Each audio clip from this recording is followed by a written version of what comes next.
You're listening to Journey for Truth with internationally known medium, Tai Yi practitioner, and radio host Tammy Urbanic. Hello and welcome to Journey for Truth on iHeartRadio and YouTube. I am Tammy Urbanic. Thank you so much for joining me. Journey for Truth Radio is always on demand and with many new episodes. On my website, empowermentthroughhealing.org, you will see a life energy flow Tai Yi treatment titled Healing the Bastard. This particular treatment is for people who grew up really unwanted, unloved.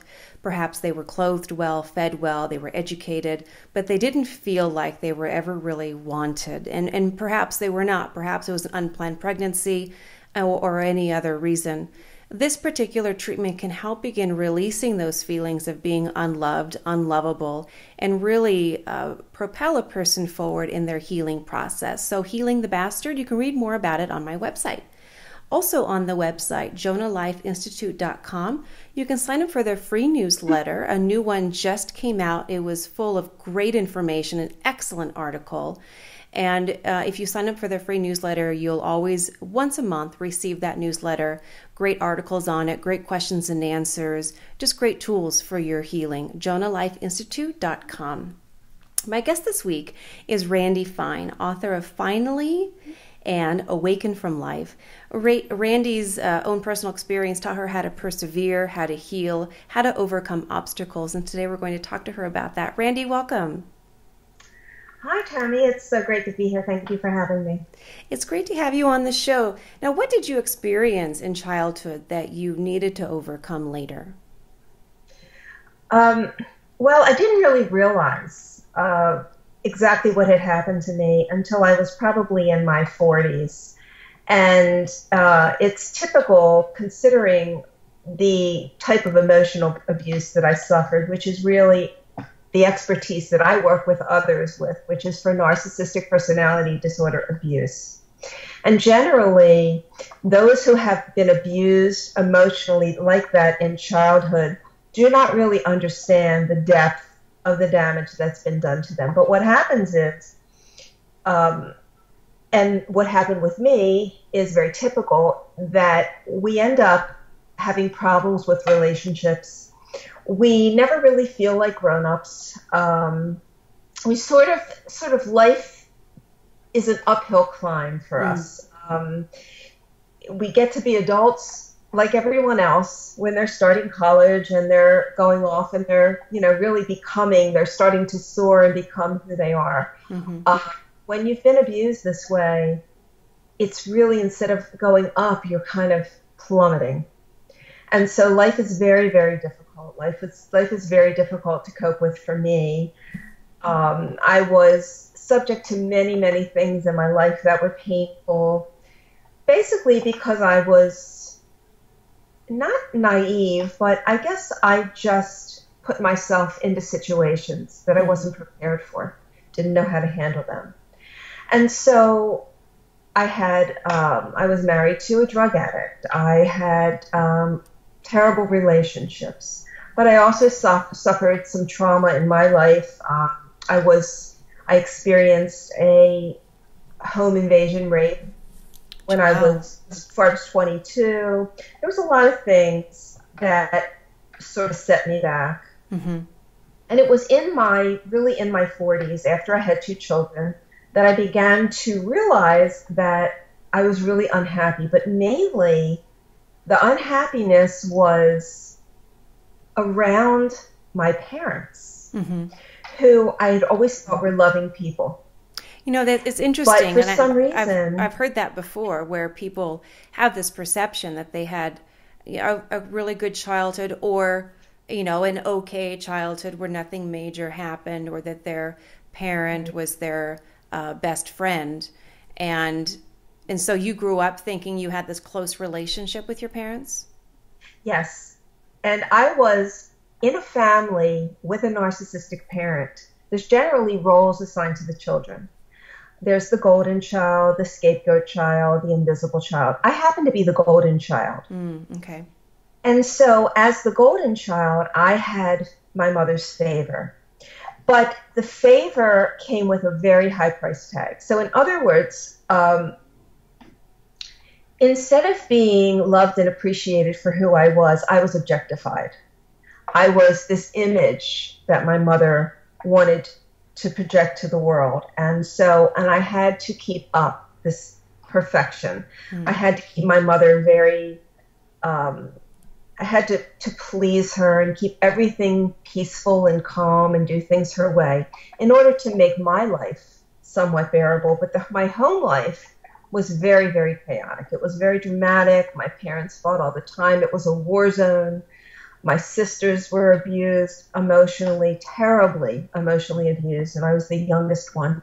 So I witnessed a lot of just terrible stuff. But when you're a child in that kind of environment, and you don't have coping skills, you find ways to deal with it. You find maladaptive coping skills, which I did. And then you carry them on into life. And so, you're not really prepared for what life has to offer, what life is throwing your way. So the chaos that you were experiencing within the home environment, the emotional abuse that your siblings were experiencing in the home environment, are you stating that while that was going on, there was kind of this denial, and then it wasn't until later you were able to look back on it thinking, this was not what I perceived it was while I was growing up? It's not so much denial as it is the tactics that are used by someone who has narcissistic personality disorder, and whether it be a parent, a spouse, a romantic interest, a boss, a friend, it can be any of those things. They use tactics on their victims, and it's a very, very complicated disorder, but they use tactics on their victims to control them. And those tactics are equal to psychological warfare, brainwashing, so that the victim of this type of abuse doesn't really know what's happening to them. There's a tactic called gaslighting that's used so that they learn to not trust their instinct, because they're told that what they see, they didn't see. They're told what they hear, they didn't hear. And I work with people who have been abused this way all over the world. I do counseling for these kind of people. It's very, very specific. And generally, people wake up around between ages like 35 and 45 for some reason. I don't know exactly what it is, but that's when they kind of wake up and something isn't right here. Right. Something isn't right. And they begin to start looking online and trying to investigate. When I started to do that, there was very little available. And actually, the internet really didn't even exist when I started doing this. But I've put so much out there through my own radio shows and through my books and through my writings and my counseling and everything. But there's so much out there that when people begin to research this, they find me because I've put so much information on the internet. But what was your trigger? What was the trigger for you where you finally started to wake up? I understand the part, there wasn't a lot of information out there online to look for, but what even led you to that point of something needs to be examined here? Well, what led me to that point was that I was in tremendous emotional pain and I went to see a therapist. Okay. And the therapist, now this was, really when I started this was in the 90s. And it's really the same holds true today, that therapists in general are not trained to recognize the syndrome of someone who's been exposed to this type of abuse. They may recognize aspects of it. They may recognize that you might be suffering from depression. They may recognize that you may have had some childhood emotional abuse, or that you have anxiety or this, but very, very separate things. But the person who has been abused this way suffers from a syndrome. And the syndrome is a conglomeration of lots and lots of things. So therapists in general are not trained to recognize this. And that's because the American Psychiatric Association doesn't recognize this. So it's not a diagnostic, it's not specified. diagnostically in the DSM-5, where they look for all their diagnoses. And you mean the syndrome? You mean the syndrome that you're referring to is not recognized? Okay. Not recognized. So when people present to a therapist with all these things, it's not, there are therapists out there who have stepped out of the box and done their own research and come upon this and can actually know how to work with people. But in general, most therapists don't know how. So I went to see a therapist, and she recognized that I had boundary issues, which, of course, when she told me boundaries, I had no idea what she meant by that. I've heard that too. Right. But what I came to find out is that I grew up in a family with absolutely no boundaries, and that was causing me such great pain in my life because I didn't know how to protect myself, and I didn't know where I let off and others began. Right, exactly. And I've heard many people state that what you just stated, I don't even know what boundaries are. I don't know how to set the boundaries. And I've also heard people say, but if I set boundaries, doesn't that mean that I'm creating a wall? And those two are very different. Creating a wall is like this, I'm in fear, and so I need to protect myself, so to speak. Whereas boundaries, like you're talking about, are very healthy. When you set them in a healthy manner, and when you can set those priorities and what you're saying you're allowing and not allowing within your own personal environment. And I think it is an area of difficulty for many people. So is that a continued difficulty for people that you work with? They don't quite know how to set boundaries? Exactly. That's exactly right. So generally when people first come to me, they have very poorly defined, if any, boundaries with their abusers and with other people in their life. And so they don't understand, as I didn't, why people walk all over you, why you give so much and get nothing. It's the doormat syndrome. Right. And I teach people how to begin to define those boundaries in a way that is very clear with their abuser. And it's not an easy thing to do. No, it's not. If you've never done it before, especially if you grew up in a family where this was not acceptable. Exactly. Because narcissists don't want boundaries between them and anyone in their life, because if they have those boundaries, they cannot abuse them the way that they want to. Right, exactly. They absolutely dissolve anything that could have ever possibly been there. So how would a person move beyond an abusive relationship? So if someone comes to you and they have recognized the pattern and they have left a painful abusive relationship, how do you help them move beyond that pattern so that they do not then attract another relationship like it? Right. That's a very good question. What I explain to my clients that come to me for counseling is that as this type of victim/survivor, you're a victim when you're in it, you're a survivor when you're not. That the internal experience that is developed by most children and people who live in functioning families, not dysfunctional, but functioning families where the parents actually are not sabotaging the mental health of their child. So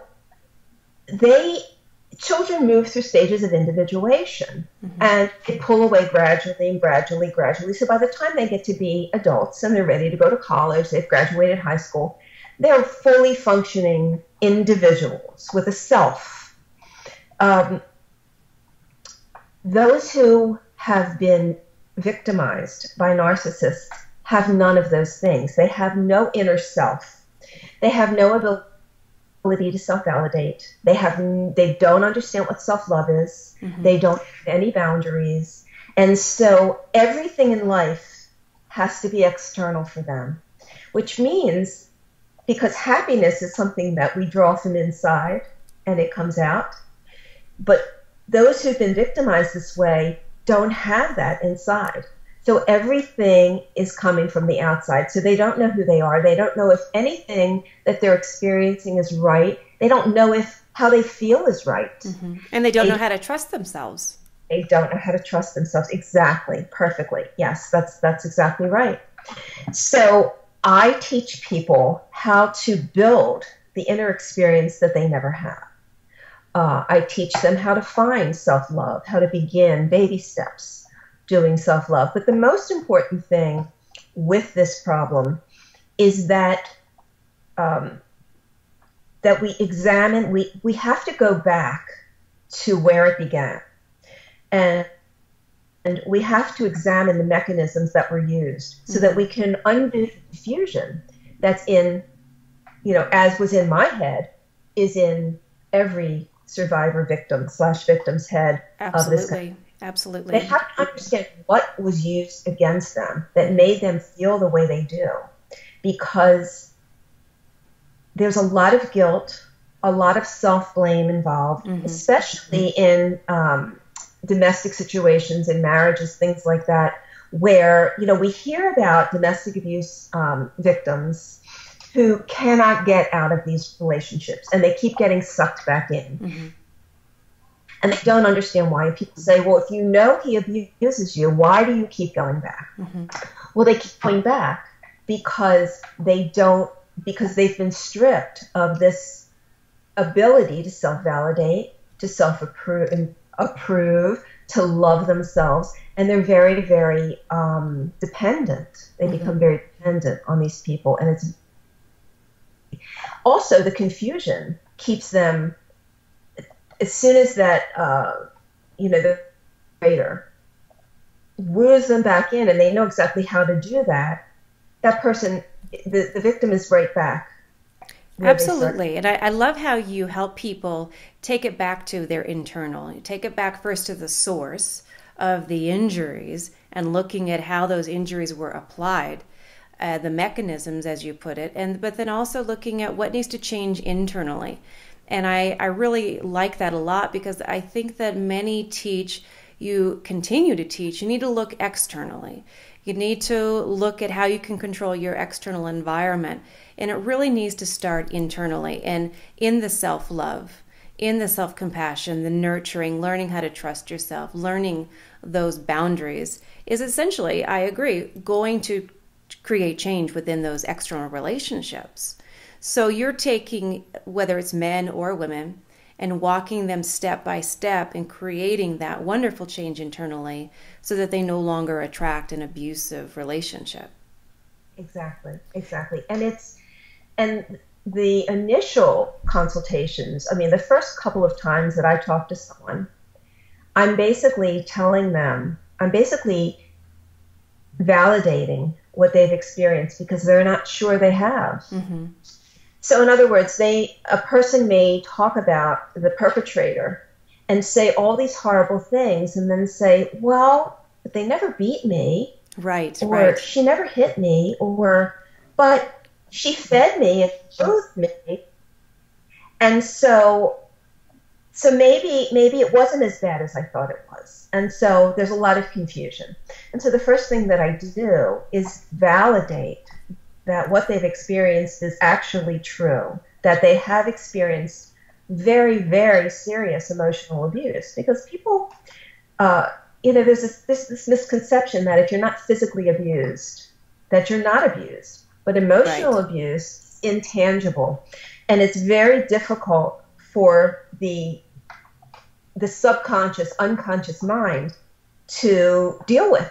It doesn't know what to do with this intangible information. So it creates, like I said before, all these dysfunctional kind of maladaptive behaviors in order to be able to deal with it. Because if not, it would make the person go crazy.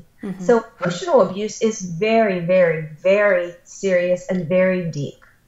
I do see that, and I see people rationalizing it, as you were also indicating. Well, it wasn't that bad. Or people will say, well, they were just trying to discipline me. Or, well, they were just doing the best job that they could, and that could be true.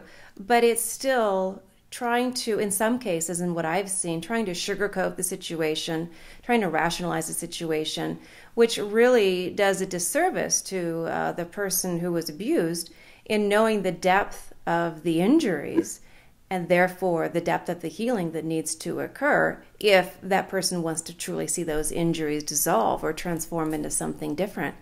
Now, have you also seen individuals who were abused turn a lot into self-bullying? Maybe they don't bully other people, but they bully themselves quite often. Absolutely. Absolutely. There's a lot of self-abuse.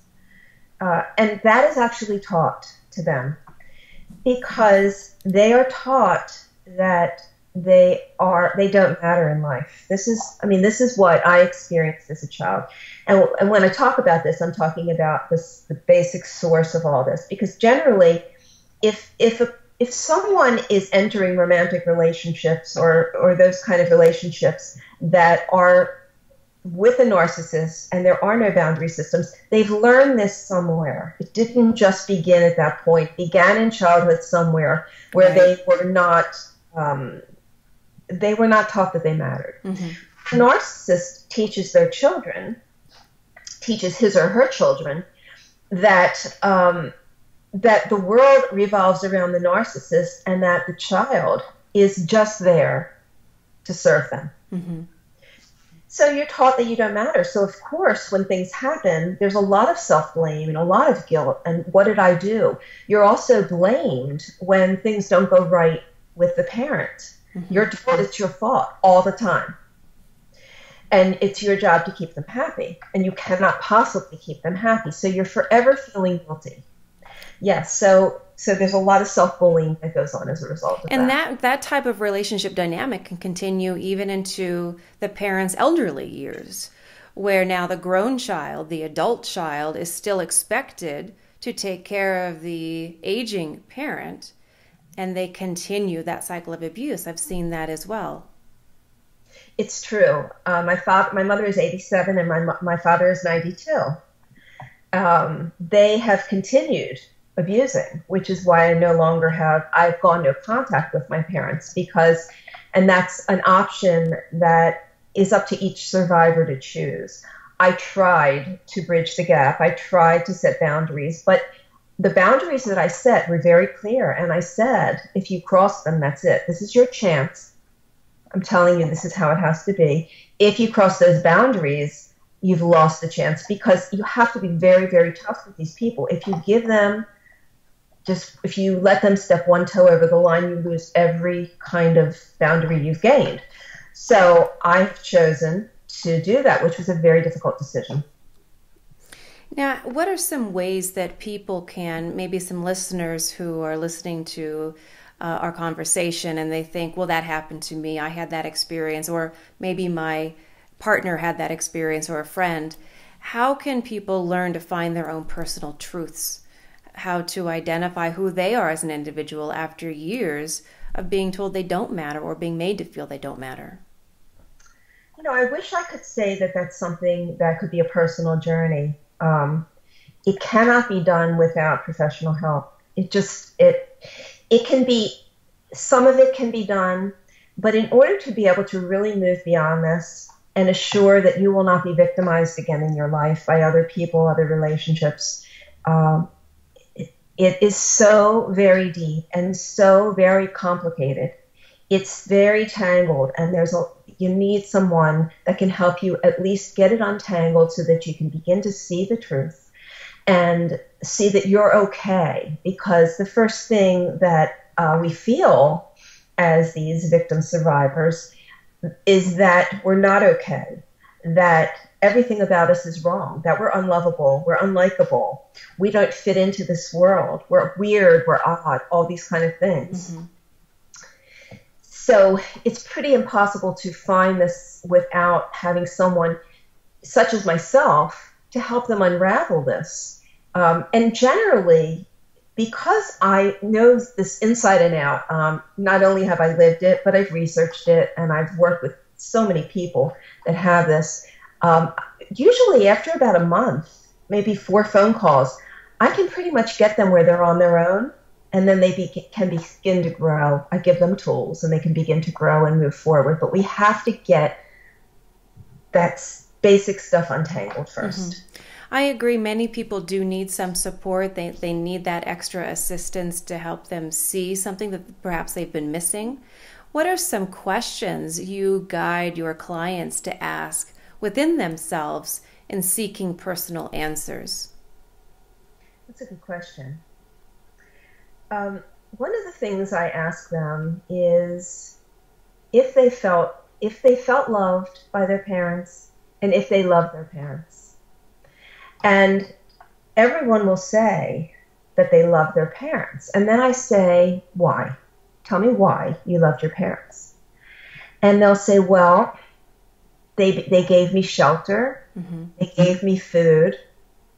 And then they're like, and and then there's this long silence. And I said, yes, did you feel emotionally safe?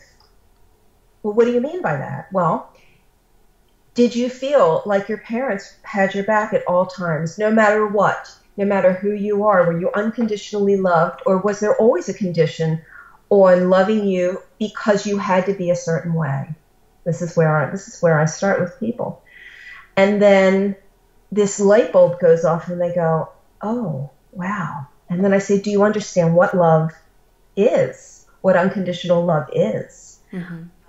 And generally, my clients don't really know what that is. Exactly. They haven't received it. They don't know how to give it. Mm-hmm. Especially to themselves. Exactly. They don't know if they're getting it from a partner. They're not really sure. They're very insecure.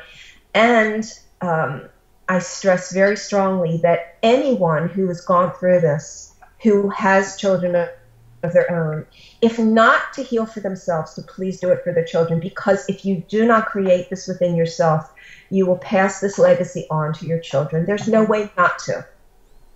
And yes. So, yeah. It does. It gets passed down genetically. And I think when people research their genetic line, however they might want to do that, they'll find that their grandparents had the issue and their great-grandparents. And there's different ways they can research that. But it is typically a genetic personality trait, part of the genetic code, that then when it comes to us, we have to decide, do I want to pass it on to my children? Do I want to stop it right here?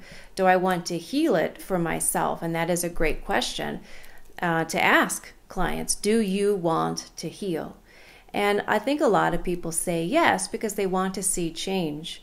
But then it comes down to the work, as you have seen, I'm sure, that it becomes scary. And there's no judgment there, but it becomes scary. It becomes seemingly difficult. And then people start to kind of fall off a little bit when it comes to the work. But it is important to ask those questions and to get to that understanding of what is unconditional love. And I've asked that question to some people. Did your parents love you unconditionally? And I'll hear them say yes.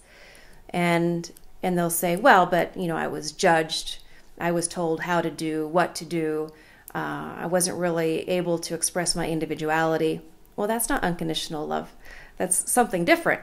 I don't know what that is quite exactly, but it's not unconditional love. So those are wonderful questions to ask. Now, where can people find your information and your books? Great. I have a website, which is my hub for everything. It's randigfine.com. That's RANDIGFINE.com. I do a blog talk radio show called A Fine Time for Healing. I do it twice a week. But if you go to my website, there are links to everything I've done. I've done over probably 250 shows. I have over 500 articles, and my blog is actually read in 180 countries. Awesome. There's a lot on there that people can go and find what suits them. And I don't just talk about this topic. I talk about spirituality. I talk about well-being. I talk about raising children. I talk about families, love, what love is, so it's not very specific to narcissistic personality disorder, but there's also a page for Fine Life Issues Counseling. And if they go to that page on my website, they can be linked directly. And I do counseling either by Skype or telephone. So I can talk to people anywhere in the world. So. Wonderful. Well, thank you so much, Randi, for being a guest on my show this week. Oh, it's my pleasure. Thank you. Thank you for having me. And I want to thank the listeners as well for joining me here on Journey for Truth on iHeartRadio and YouTube. Until next time, have a fantastic week.